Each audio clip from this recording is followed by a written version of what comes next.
We're back with another week of football, and DraftKings Sportsbook is keeping us in on the NFL action with great offers every single game day.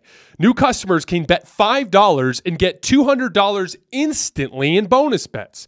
Throw $5 down on any of this week's epic matchups and walk away an instant winner. And DraftKings isn't stopping there. All customers can take advantage of 2 new offers every single game day this September. Football's more fun when you're in on the action, so download the app now and sign up with code HOOPS. New customers can bet just $5 to get $200 instantly in bonus bets. Only on the DraftKings Sportsbook app, an official sports betting partner of the NFL, with code HOOPS. That's HOOPS. The crown is yours. All right, welcome to Hoops Tonight here at The Volume. Happy Wednesday, everybody. Hope all of you guys are having a great week so far. We are live on AMP, so if you're watching on YouTube or listening on the podcast feeds, don't forget that AMP is the very first place that you guys can get these shows. We are continuing our power rankings today with number 14, the New York Knicks. And then I've got 3 mailbag questions for you guys at the end of the show as well. You guys know the drill. Before we get started, subscribe to the Volume's YouTube channel so you don't miss any more of our videos. Follow me on Twitter, _JasonLT. Don't forget to follow our podcast feed wherever you get your podcasts under Hoops Tonight. And I need mailbag questions, so drop those in the YouTube comments so that we can hit them in our future shows. Also, last but not least, before we get started, the start of pro basketball season is still a few weeks away, but there's no shortage of events to attend. Obviously, we still have baseball going on, concerts and comedy shows all over the country, and now we have the return of pro and college football. And the best way to get tickets to any of these is on Game Time, the fastest growing ticketing app in the United States. For amazing last-minute deals on tickets to see your favorite football or baseball team, download the Game Time app. And again, it's not just sports. We still have touring musicians and touring comedians all over the country, and Game Time has your tickets to those events as well. Download the Game Time app and redeem code HOOPS for $20 off your first purchase. Terms apply. Again, download the Game Time app, enter code HOOPS, that's HOOPS, for $20 off. No matter where you live, get out and have some fun this week. Download Game Time today. Last minute tickets, lowest price guaranteed. All right, let's talk some basketball. Let's talk some New York Knicks. So a little recap of the offseason. They lost Derrick Rose and Obi Toppin, and they added Dylan Windler, who's a shooting wing who won't play much. Nathan Knight, a backup big from Minnesota, who probably won't play much as well.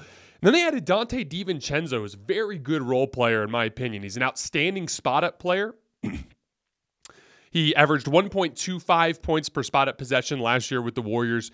There were 126 players who logged at least 200 spot-up possessions last year, and Dante ranked 4th in efficiency last year, 4th out of 126 players. So one of the most efficient spot-up guys in the league last year. Now, some of that's Golden State. Obviously, they tend to generate extremely high-quality spot-up looks with the nature of the way their offense works. But he's also just a lights-out shooter. He was 64% in effective field goal percentage on catch-and-shoot jump shots and 73% effective field goal percentage on jump shots when he was unguarded. So a very, very reliable spot-up shooter. And this is a team in the Knicks that was not a good spot-up shooting team last year. And I think that Dante will help in that specific area. He's also a great athlete, which helps him in a bunch of different areas.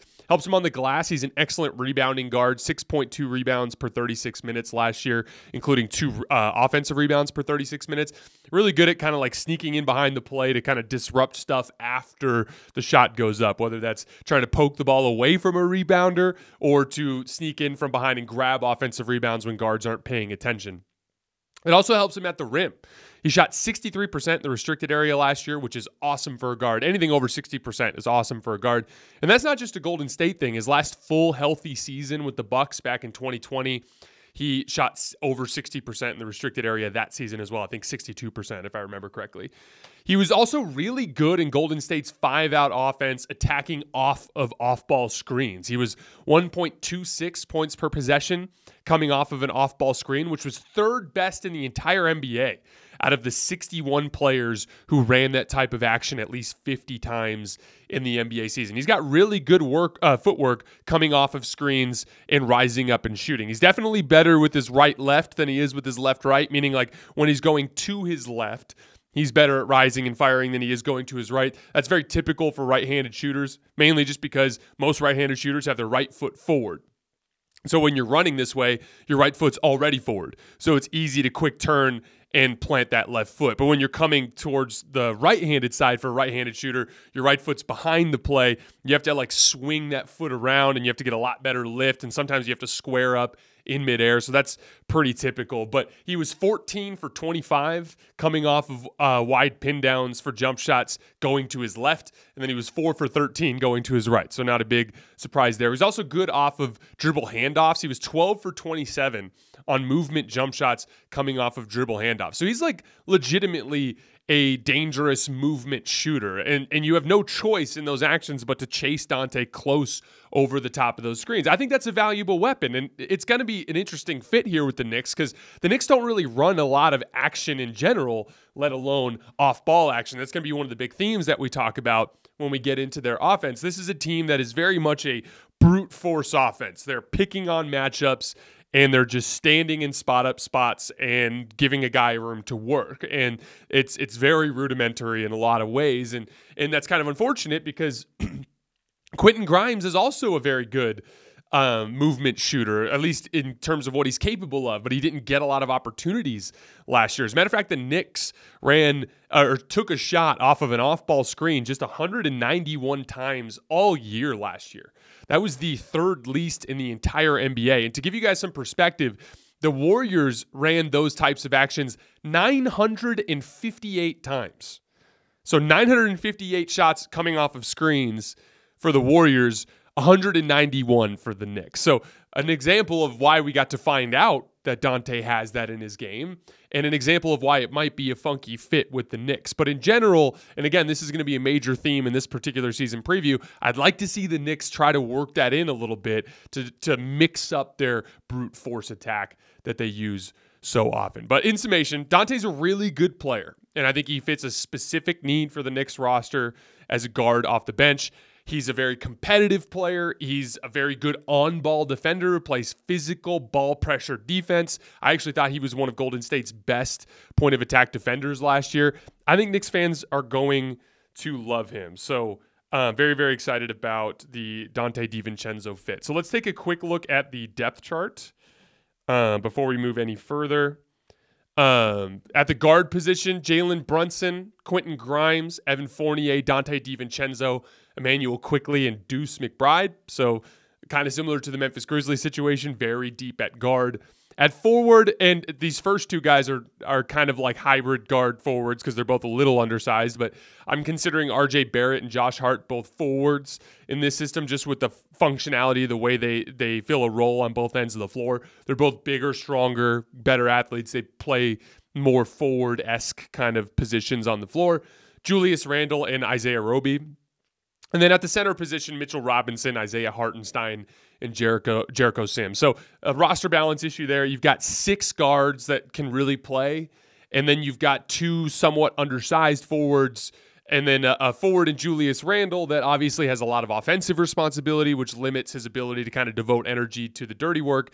And as Isaiah Roby, who ideally should not be in your rotation, right? So in this particular situation, I wouldn't be surprised if at some point during the season that the Knicks were one of the teams that was looking to potentially move somebody like Evan Fournier from a position where they have a lot of depth, looking for a forward to help bolster that position. But let's move to the offensive end of the floor for a second. So this is a slow, brute force offense. They don't run in transition much. They don't run a lot of action in the half court. They spend most of the time hunting matchups. They're going to run a lot of Jalen Brunson pick and roll to try to either get switches or to try to get him looks for little short pull-up jump shots and floaters in the mid-range, right? And then they're going to run a certain amount of action with Julius Randle to try to get him switched onto a smaller defender so that he can post them up or face them up. Those two guys are basically matchup hunting the entire game. And, you know, it's important to identify the ups and downs of that specific play style because we've seen championship teams that were brute force offenses. The 2020 Lakers were kind of an example of this, right? Like when you have a team that matchup hunts a lot, they're going to struggle a lot in the regular season offensively. Because running a lot of action, having a lot of diversity in your attack works in the grand scheme of an 82-game season when there's not a lot of scouting. But what ends up happening is you get to the playoffs and teams scout your actions and get in front of them, and then all of a sudden it does become an area where brute force offense is more valuable. Like we see this every year with the Golden State Warriors. They run way more action than everybody else in the league. They take way more shots and off-ball screens and things like that. And then they get to the playoffs and suddenly it's like, oh shit, we need Steph to run a million pick and rolls, right? That's just kind of the nature of the way the game changes when you get to the postseason. But I think there's a happy medium there. I think there's a better version of this where you're a team that has that brute force attack, but also can make things easier on themselves. And that's gonna be a theme for this particular show. But let's focus on their brute force attack for a minute because it does work. And I think it's a big part of why they were able to beat Cleveland last year. And I think Julius Randle's struggles in the postseason were more indicative of his injuries and the way they disrupted his rhythm, and is possibly a positive indicator for what this team could be capable of this season if Julius Randle can get there when he's actually healthy. So they ran 1,159 ISOs last year, which was the third most in the NBA, and they were good at it. 1.03 points per possession. That was the seventh best mark in the league. Jalen Brunson was the fifth best high-volume ISO player in the entire NBA last year, 1.10 points per possession. That was fifth out of 25 players to run at least 250 ISOs. And you all saw it in the postseason, whether he was attacking Chetty Osman in the first round or he was attacking Gabe Vincent in the second round against the Heat. And just in general throughout the season, it's just he gets the matchup he wants, and then he kind of methodically works to some kind of mid-range pull-up jump shot, and he's got all the dribble combinations and all the footwork. He can actually turn and post as well, better than most guards in the modern era can. Jalen Brunson has a really diverse matchup attacking approach, and that's why he's been so efficient in those specific situations. Julius Randle, less efficient, but still over a point per possession. He was at 1.02, 15th on that same list of 25 high-volume ISO players. More of a power kind of face-up game, so a lot of jab step jumpers and little step-back jumpers and face-up situations. And then he likes to rip through, and then when he rips through, if he gets cut off, that's when he'll turn his back and kind of turn it into a post-up at that point. And he was a very, very good post-up player last year, 1.06 points per possession, which was well above average. As a team, the Knicks also run a ton of pick and roll. Jalen Brunson was one of the best pick and roll players in the league last year. Remember that high volume pick and roll list that I've been referencing all season, that 1,000 minimum possessions list? There's 15 guys who ran at least 1,000 pick and rolls. Jalen Brunson came in at fifth on that list at 1.08 points per possession.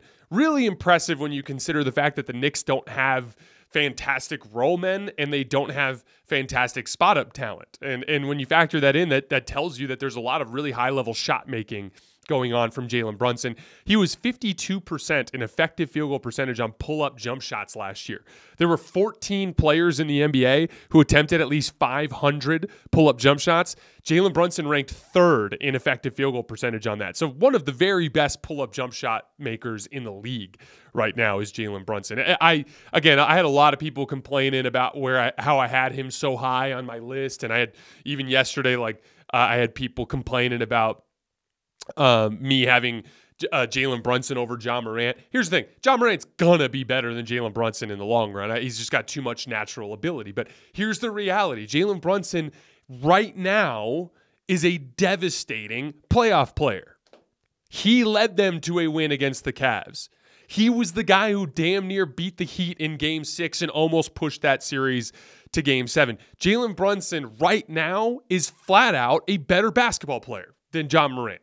It's not going to be like that forever, but he is right now. You have to separate the potential and the theoretical basketball player from the actual basketball player that's actually on the floor leading teams to victory right now. Jalen Brunson beat the Cavs, who were one of the very best teams in the league last year. The Ja Morant playoff experience has been beating a bad Minnesota Timberwolves team 2 years ago and getting beat by veteran teams as soon as he faced them. And that's not to say that Ja Morant's not going to eventually have that opportunity and succeed. I expect him to eventually.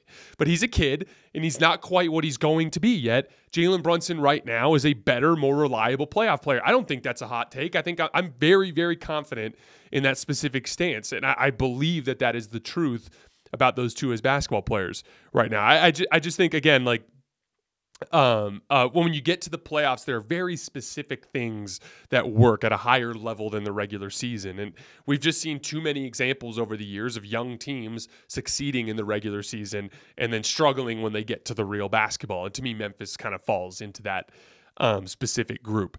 Let's see where we're at. Pick and roll. So Julius Randle also was pretty solid in pick and roll as well. 1.07 points per possession. He only did it about 3 times per game. Might want to look into doing that a little bit more this year. Remember, we talked about like the dynamic of running pick and roll with a bigger player. You have to use a bigger defender, right? Julius Randle's a bully ball player. So you have to put a big, strong forward on him. Big, strong forwards, they do good guarding bully ball players, but they're not great at navigating screens. It's not something they practice when they're younger. So putting them in screening actions is actually a great way to get Julius Randle downhill against a slow-footed big. Have Mitchell Robinson set screens for Julius Randle, or have guards set screens for Julius Randle more often. Same type of thing. If guard gets a solid screen on that big, strong forward, he's going to get separation. Now Julius Randle's going downhill against a smaller player or getting a switch against a smaller player that he can then take down to the post. That's another thing I'd like to see them do more, just to kind of add more variety to their offense. RJ Barrett and Emmanuel Quickley ran most of the rest of their pick and rolls. Both of them were just a touch below a point per possession, which is below average. So those two guys, not great in pick and roll last season. The 2 main areas of opportunity I want to hit on. So obviously, spot-up efficiency. They were 17th in converting spot-up possessions into points last year. Dante DiVincenzo will help with that. And then offensive organization, which is the second thing I want to hit on. This will also help with spot-up possessions, which we'll get to in just a second. So we talked about this a lot in the, which video was it? I can't even remember which team we were covering. It might have been Minnesota. But complications on offense are just little actions that you run to set up an action, right? We talked about like how before a play you can run a ram screen. So for instance, like down screen for the ball screener, so that the screen defender is trailing the play when you run pick and roll, which gives you a better chance to get downhill. That's one thing you could do. We talked about Spain pick and roll, but putting a shooter in the middle of the floor and having him relocate to the top and maybe throw a little screen at the roll man as he's rolling to the basket, right? Or having the roll man screen down for the shooter. Those are little things you can do that make things easier for you to get better opportunities in pick and roll. What about action that flows into a pick and roll? Maybe like a dribble handoff, so that at least the 2 guards involved might have to navigate a switch or have to fight through a screen before they get to the pick and roll. Little things like that just make it a little bit easier. And again, like we talked about brute force offense, and yeah, you're right. In a 7-game series, they're going to find ways to shut those actions down. But this team does very little of that, even during the regular season. And the problem with that is it just makes it harder than it needs to be. And like, again, there's nothing wrong with the brute force offense. You guys know I believe in it as a playoff weapon, but have that be something that you use as part of a bigger picture in the offense. This team, I think, needs to look to add a little bit more complication to what they do offensively. And here's the other thing, too. Having movement shooters like Quentin Grimes and Dante DiVincenzo, that opens up more off-ball action. So, like, if you're running pick and roll on the right side of the floor and Julius Randle and Jalen Brunson are playing 2-man game to try to get some sort of advantage. If your other 3 shooters are just standing on the opposite end of the floor, I should say 2 shooters and Mitchell Robinson's in the dunker spot, those 3 defenders don't have to be paying attention. They can have a foot in the paint and be staring at your 2-man game. But if you're running some sort of interchange, if you have Mitchell Robinson and Josh Hart or whoever it is that's on the other side of the floor setting a pin down for Quentin Grimes, or setting a pin down for Dante DiVincenzo, suddenly those 3 help defenders have to be at least paying attention to what's taking place on the weak side of the floor. And this has been a thing with Tom Thibodeau forever. He's more of a defensive-minded coach. He's a pack-the-paint guy. We're going to talk about that in a minute. He's a very traditional approach in that sense. But like at the end of the day, like it doesn't have to be this hard. This team is capable of being a better offensive team than they actually are. And I'd like to see them add some more complications to their offense to make that easier. And now here's the thing. When we get to the postseason, the brute force approach I do think is capable of working to a higher level than it did. And for the record, it did work. They upset the Cleveland Cavaliers in the first round. That was a very good team that they beat without home court advantage, right? You had a chance in a 1-possession game at the end to push Miami to a Game 7. And in that situation, you would have had Game 7 at home and had a pretty good chance to win the series. So they were this close to being a conference finals team last year. And that was despite the fact that Julius Randle was awful. Awful, awful. 17, 8, and 4 in the postseason on 49% true shooting. He made his wide open jump shots. He was 10 for 21 on unguarded catch and shoot jump shots, but he basically missed everything else. He was 16 for 66 on all other jump shots. He shot just 56% at the rim, which is bad for a big forward like him. He was 0 for 4 on hooks and floaters. His post-up efficiency tanked. He had a bad postseason, and I'm not blaming Julius Randle. He had an injury. He went into the postseason with an injury and was completely out of rhythm. Again, all of you guys who have actually played the game know exactly what I'm talking about. There is a process that goes from being off the court with an injury to being on the court as you return. Then there's a process to get from there to in rhythm and ready to go. If you had an ankle sprain and you were out for a week and a half and you've only done some light shooting and you go to play, you're not going to be the best version of yourself. Not even close. You won't be close to the best version of yourself. There's a version of you that has command of the game, command of your game. And you only get there after a couple of weeks of really good rhythm where you get great work in every day. You don't get any sort of nagging injury or setback. You have good nutrition to build up that to recover from those workouts, and over time you build your conditioning. And then when you get to that point where conditioning is set and your rhythm is set and your jump shot feels good and your timing is set, that's when you start to play like the best version of yourself. And if Julius Randle goes into the postseason with a month straight of playing good basketball, maybe he plays better than he did.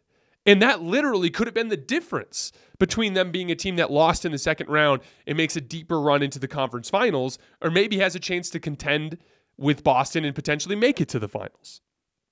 I think this Knicks team is capable of being very, very good. A couple of complications added to their offense, making better use of their off-ball players, and getting to the playoffs with Julius Randle and Jalen Brunson healthy could be the difference between this team having a chance and them not having a chance. All right, let's talk about the defensive end of the floor for a second. So they were 19th in defensive rating last year, 20th in half-court defense according to Cleaning the Glass, so not good. Slightly above average in transition defense. They were an average transition defense from the standpoint of efficiency, but they did a very good job of keeping teams out of transition, limiting transition opportunities. So I'd call them a slightly above average transition defense. Like most Tom Thibodeau teams, they overly defend the paint. They're guarding pick and roll 3-on-2. They're helping out of the weak side corner. They're digging down into driving lanes. They overprotect the paint. They allowed just 46.3 points in the paint per 100 possessions. That was the best mark in the entire NBA. Best paint defense in the league, yet a bottom 12 defense. You can see where this is going, right? Opponents shot just 63.5% in the restricted area against the Knicks. That was the fourth best mark in the entire league. But you can guess what the trade-off was. They gave up 37 opponent three-point attempts per game. That was the fourth most in the entire NBA. 13 made opponent threes per game. That was the fourth most in the NBA. And then obviously when a team allows a lot of threes, it allows a lot of long rebounds, which can hurt you in rebounding situations. This was the second best rebounding team in the league overall, but they were only the 12th best defensive rebounding team. So that might be something they want to shift in their approach, and it's going to be hard to convince an older coach that's been in the league for a long time, like Tom Thibodeau, of this. But the reality is professional basketball players make threes at an extremely high clip now. And if you have to, as a team, do a good job. In order to be an elite defense, you can't just be a good paint defense anymore. It used to be that was enough. That's not enough anymore. You have to guard the paint well, and you have to guard the three-point line well, because those are the two most efficient shots in basketball. And it used to be that the paint was the most efficient shot in basketball, huge gap, then the three, then everything else, because there wasn't that much shooting talent in the league. Now shooting talent in the league is so good that you could argue defending the three-point line is more important than defending the paint. You could argue. Now, I think foundationally you should start with the paint, then guard the three-point line. But in this particular case, like, you can no longer just concede three-point shots. The NBA is too good at converting those shots into points. And so you're actually better off guarding two-man game 2-on-2, guarding ISOs and post-ups 1-on-1, staying closer to shooters, and forcing guys into taking and making tougher contested shots at the rim. Because if you can hold them to 54% on a driving layup over a contest, that's actually a more efficient shot, or more efficient shot for your defense than a kick out three to a guy who's making 37% of them. Because that's going to put you at like 54% or whatever in effective field goal percentage. So like it's a situation now where it's becoming a more precarious decision to make. You're actually better off in a lot of cases allowing teams to get dribble penetration over contests than you are giving up catch and shoot threes. Now, obviously there's a line there. Like if you're just getting toasted at the perimeter and you're giving up wide open layups, then you have to help. Because now that math equation is shifted too far in the other direction. But it may be time for the Knicks to potentially change their defensive approach a little bit. But it's not just overhelping and protecting the paint. They don't have a lot of size and athleticism on the perimeter, which hurts their point of attack defense. Like the guy they throw at opposing wings, the guy they had guard Jimmy Butler for the most part was Quentin Grimes, who's, a good player, but a below average wing defender. RJ Barrett is a good defender, but Jalen Brunson is average at best in point of attack situations. Julius Randle is average at best. And those two guys have such a huge offensive load that they're not devoting a lot of energy there, right? They don't have a classic wing defender on the roster. They don't have a Jaden McDaniels. They don't have an Andrew Wiggins or a Jared Vanderbilt. They don't have like a 6'8", 6'9", long-armed freak athlete that they can throw at the other team's best perimeter player. That player does not exist on this particular roster, and it's a real shortcoming of their defense. The Knicks were one of the worst pick-and-roll defenses in the league last year. They gave up 627 made shots to pick-and-roll ball handlers, which was the fifth most in the entire NBA. And I don't think it's Mitchell Robinson's fault. I actually think he's a solid drop coverage big. I watched a lot of film on him this morning. He does a really nice job of showing on ball handlers and recovering back to roll men and protecting the rim well. I think it's a point of attack issue. And so as I mentioned earlier in the episode, I would like to see the Knicks eventually kind of balance their roster a little better by moving one or two of their guards for some type of forward defender that can help them take primary defensive assignments. So a little prediction on the season. I think if Julius Randle can make it to the playoffs healthy and in rhythm, they have a legitimate chance to make it to the conference finals. And they were pretty close last year already, like we said. I think there's a top tier in the East. I think you have Miami, Boston, and Milwaukee. But I think the Knicks actually have a lot of potential in that second tier to be a team that gets out of the Eastern Conference. They have that brute force matchup attacking approach. They have that high-level defensive capability if they can orient their defense properly. And like when I look at teams that I have ranked above them in this list, like teams like Philly, like they're going to be better regular season team, right? Like they have the better player in Joel Embiid, but they get to the postseason and they go down in effectiveness because of Embiid's limitations, because of James Harden's limitations, even though I don't think James Harden's going to be there this year when it's all said and done. But like that's the thing is like the Knicks are kind of in that unique group of teams that actually becomes more dangerous when you get to the postseason. And so I actually think they have a decent chance to get out of the conference should things break right. And I would feel a lot better about that if they make a trade for some sort of athletic forward at some point during the season. All right, let's take a look at the mailbag. So before we get to the mailbag, I had one thing I wanted to talk about, Grizzlies fans and them complaining about the low ranking. So many people like back-to-back seasons where they were a top 2 seed. How can they be a middle-of-the-pack team? We have to differentiate between regular season success and postseason success. We have to figure that out. Like, let's look at the rankings. We had Sacramento, Cleveland, Memphis all win a shit ton of regular season games. Then what happened? This happens every year. I mean, even in 2021 or 2022, you have this Phoenix Suns team that just runs through everybody in the regular season and then loses to Dallas in the second round. Right now, it doesn't mean anything anymore for a team to win a lot of regular season games. Let's take the Knicks, for instance. Who do you think deserves to be ranked higher?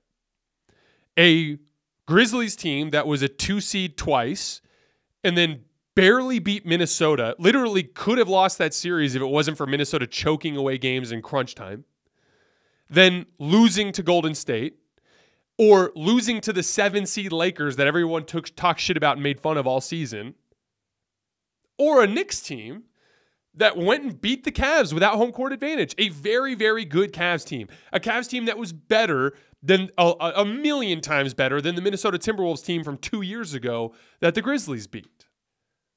The Knicks have clearly demonstrated they are a better and more dangerous playoff team than the Memphis Grizzlies. They have. And so that's the thing. Like, yeah, I'm sorry, guys, but like, I'm not going to rank teams higher just because they won a shit ton of regular season games. That's never going to be a thing that determines this list. I'm ranking teams based on their playoff potential. And right now, a Memphis Grizzlies team with a young, immature point guard, a really good two guard who's not an all-star, a really good rim protector who's not one of the best in the league at it, and no forwards, I'm not going to pick them over proven playoff teams until they demonstrate that. And I don't think they have that juice this season. I think they've got to make some changes, as we talked about in that video. And so, again, like, if you're expecting me to rank teams highly just because of their regular season record, this isn't the show for that. That's not the way that my personal process works. And I understand that Grizzlies fans might disagree with me. And look, here's the deal. Like, maybe they'll go beat everybody and win the title this year. But that would be a big, move away from what they did in the last couple of years. All right, let's talk mailbag questions. First one from Luke. What are your thoughts on the Warriors potentially signing Dwight Howard, assuming they return the best starting five in the league with a bench including CP3, Gary Payton, and the young guys, Dario Saric and Dwight? It feels like they check every box that you look for in a championship contender. So, a couple things. I obviously covered Dwight very closely with the Lakers in 2020 and again in 2022. He was awesome in 2020. Like, legitimately was one of the top 5 players on that team. Only came off the bench as like a personality test for him because he had come off of a couple of weird seasons in other cities, right? With that Lakers team, he consistently brought energy off the bench. He was an excellent drop coverage defender in their system. He had great pick and roll chemistry with LeBron. He played hard all the time. He had great energy. He was a great leader in the locker room. He was a weapon to guard Nikola Jokic when they got to the postseason. Dwight was great. But I covered him in 2022 as well. And he had aged a lot in that 2-year span. And basically what 2022 was like was it depended on the year or on the game. Like, one game he'd go out and he'd look like the Dwight from the championship season and he'd be incredibly impactful. But then he'd go out 2 nights later and be destructive because he wasn't moving well and he didn't have that pop, and him being a step slow was hurting him on defense, and he wasn't finishing around the rim like he needed to, and it was kind of like really up and down. That was 2022. Now we're going into the 2024 season, so we're an additional 2 years down the line. So, like, here's the thing. Maybe 2022 he was dealing with some injuries that were unusual, and maybe he comes in and he's super healthy and he recaptures some of that 2020 magic. But in my opinion, the more likely scenario is that it's a more volatile version of 2022. Maybe he's good 1 out of every 3 games now. But here's the thing. With the way that they're oriented with Kevon Looney and Draymond Green, maybe they only need him 1 every 3 nights. And maybe Steve Kerr can limit his minutes and use him in really short bursts, and maybe it works. It's a fine pickup because there's just not anybody markedly better out there. But I don't think, I want to caution Warriors fans against thinking that they're getting 2020 Dwight, because they just probably aren't. And I've seen what it looked like in years since as someone who rooted for him closely. And I like Dwight, but I just don't think he's going to be a major needle mover for the Warriors. Now, as for this Warriors roster, and we're going to talk about it in a lot more detail when we get there, but the short version is I think that they're a better playoff team. Obviously, bringing in Chris Paul as a more reliable playoff player, getting the Jordan Poole situation out of the locker room, a couple smart veteran signings, guys like Dario Saric, right? Moses Moody and Jonathan Kuminga getting a year older. But some of the core problems remain. Jonathan Kuminga is still going to be really concerned about his playing time all season, and so you're lying to yourself if you're pretending there's not going to be any drama in the locker room this season, right? You're still incredibly small on the perimeter. This is a team that the reporting says is going to start Chris Paul. If you start Chris Paul, Steph Curry, Klay Thompson, Andrew Wiggins, and Draymond Green, you are probably the smallest starting lineup in the entire NBA. And that is going to hurt them in a lot of situations. I actually expect this Warriors team to struggle in the regular season in similar ways to they have in years past. I don't see this as a top 3 seed. I see this as maybe a little better than last year, but probably in the 5-6 range. And they were a 6 seed last year. So, but I expect them to be a more dangerous playoff team. So I like the moves they've made, but unless they dramatically increase their size and athleticism, which they did not, I don't see them running through the regular season the way they did in years past. And again, just like we talked about the gap between 2020 and 2022 for Dwight Howard, there's going to be a gap between 2022 and 2024 for some of these veteran players that they have on the roster. Now, I think one of the big swing factors there could be Klay Thompson. There's a lot of intel. Zach Lowe reported yesterday that Klay Thompson's having a great offseason. He did not have a great offseason last year, came into the camp out of shape. In general, I think he's highly motivated after getting outplayed by Austin Reeves in that Lakers series. So maybe Klay Thompson comes back and has this crazy throwback season and that influx of talent shifts things a little bit. But here's the thing. Why did the Warriors lose last year a lot in the regular season? On the road. Because they didn't defend and rebound. Defense and rebounding comes down to size and athleticism.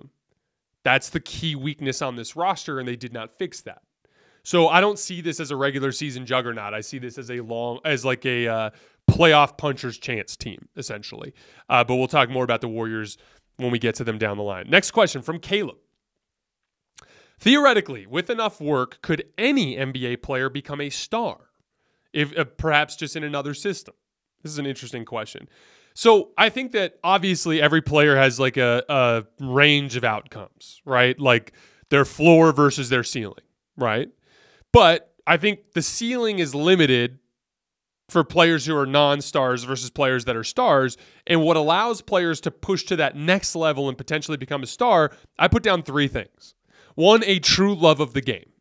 I think in order to put in the requisite amount of work, you have to love basketball at a level that is different than other players. And for the record, and many NBA players have said this, not every NBA player loves basketball to the same extent that the guys at the top of the league do. You have to always be wanting to play basketball to be motivated to put in that necessary work. So that's step 1. 2, a hatred of losing. This is that competitiveness piece. There's a difference between becoming the most skilled basketball player you can be and building out a list of, call them habits, but the willingness to do the dirty work, which comes down to not a love of basketball, but a competitive thing. That's a hatred of losing. These playoff games are rock fights, and guys have to get their hands dirty. And so I think that's a big part of it. And then lastly, I put audacity. So there are a lot of players that have skill, but they don't have the crazy confidence, that irrational confidence. I love the word audacity because it's like imagine being on the floor with 9 other NBA players and taking a step back 3. Do you know how confident you have to be in your ability to look off 4 other players and attack a set NBA defense by taking a tough shot? It's not just a skill piece. There's an audacity to it. You need guys who are crazy enough to take the big shots. And that to me is a difference for the stars. And there's a lot of players that come up in the game of basketball that just are a little too meek, right? They're just a little too willing to play in the background, right? And I think that that's an important part as well. So even some of the most talented players of all time, many of them are lacking that audacity piece, and it limits them from their ultimate potential in the long run. But yeah, you've got to be certain, you have to love the game, you have to hate losing, and you've got to have a certain amount of irrational confidence. I think those are the 3 pieces that separate stars in terms of their high-end potential from the guys that don't ever get to that level. Last mailbag question. Hey, Jason, do you play any video games at all? And if you do, which is your favorite? So nowhere near as much as I used to. I did just buy a PS5 a few months ago for the Jedi Survivor game. Many of you guys know I'm a diehard Star Wars fan. I will play just about any Star Wars game that comes out. I also I really enjoyed. I've just in general been a big fan of sci-fi and kind of like big picture fantasy type stuff. So like I really enjoyed the Mass Effect series. I really enjoyed the God of War games, although I haven't played the new one yet. That's kind of on my to-do list. My favorite video game that I've ever played is Breath of the Wild. And I did just get Tears of the Kingdom. I just haven't actually gotten around to playing it yet. I think when we get into the season and I start working more at night, I will have some more time to do that. But the truth is like as I've gotten older, like my schedule's just gotten more full. We talked about this when we did that ad for Factor when we were talking about food. But like between like your family, your wife's family, your friends, your wife's friends, the friends you made together. Like all of a sudden your friends start having kids, then your brothers and sisters start having kids. You know, I'm an uncle to like God, how many now? Like 5 or 6 nieces and nephews. Like then they all have birthday parties, and then all your friends have kids, and then they all have birthday parties. Like, you know, my buddy Luke, who I do the Two Sons podcast with, the Star Wars podcast, like now he has a kid, you know, like and what ends up happening is your social calendar gets full. Now I coach basketball too. So like twice a week I do workouts with the high school team here in town. I play obviously a lot, and then I have this job and all the time that takes. And so you suddenly like don't have a lot of time to sit down and pick up a controller and play. You know, I'm sure most of you guys who are closer to my age are fully aware of what I'm talking about. And then like you have like my wife and I have a house and we're remodeling now. We're remodeling our master suite, so there's a lot of work involved with that. So I just haven't had the time that I like to have for that sort of thing, but maybe that'll change in the long run. And I do enjoy playing video games. A couple other ones that I really like. I've always enjoyed the Fallout games. If they ever make a sequel to that, I'd like to play them. Never was big into sports games, unfortunately. So yeah, like if you're wondering if I play NBA 2K, the answer is no, and you'd probably kick my ass if we tried. I used to when I was younger, but not much anymore. But we'll see. Hopefully, I'll play some more when we get into the season, because I want to play through Tears of the Kingdom, and then I kind of ripped through Jedi Survivor, and I want to play it again on a higher difficulty because I just basically went through the story mode, so I could kind of figure out the story, which was great. All right, guys, that is all I have for today. We'll be back tomorrow with number 13 and some more mailbag questions. Don't forget to drop those in the YouTube comments. As always, I appreciate you guys, and I will see you next time.